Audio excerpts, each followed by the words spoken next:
Kani bitaw nga buhok no, grabe yun akong tinarbaho ani please. Kay lagi day ang tumoy manggod sa buhok sa akong client ani day no, kay napa siya previous day nga balaya. Then ang previous bitaw nga balayag siya niyang buhok day no, day isa patungan na siya day color og ribbon. Marag kapila na ni siya day napatungan sa ribbon og color ba. Mo na ang tumoy sa buhok sa akong client ani day no, kay grabe na siya kalata. Kay lagi maskin botox ang akong gigamit bitaw siyang buhok day no, day is mokulo na oy. Mo na aning pagkaribanan ako sa buhok sa akong client ani day no, kay duha ka medisina akong gigamit. Kumbaga day ba day duha ka R1 nga medisina akong gigamit ani day no, kanang green ug yellow. Then kanang yellow nga medisina day no, para na siyang previous ribbon. Kay ang green magud nga R1 anang nga medisina day no, is ako ang gibutang sa iyang healthy hair. Ug daghan pa jud ko mga medisina nga akong gigamit aning buhok day no day, kay para dili jud siya ingon nga madaot ba. Kay basta magud inani na nga klase nga buhok. Kay ang kailangan naman gud unta ni day no, kay KOC treatment na unta please lang. Para dili mo samot o ka-dry o ka-damage ang buhok. Mao yun ay always ako ginaingon sa mga client tay no day, basta damage siya inyong buhok no, ayun na ipapugos og pariba. Kay kung sige magud yung ipariban yung buhok no, mas more magud siya day nga ma-damage ba. Kay karon magud no, kay naanatay keratin off street day nga mararagapon mo og nagpariba. Unya dili pa mo samot o kadaot or ka-damage ang inyong buhok. Pero medyo pricey jud puno ning KOS hair treatment. Pero kay mga piling gwapa makay mo sa tanan day no, ay daagwantahan yung kamahal oy please lang.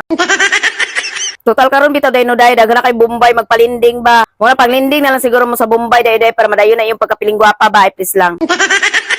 Og mao ra day to no, bye mo oy.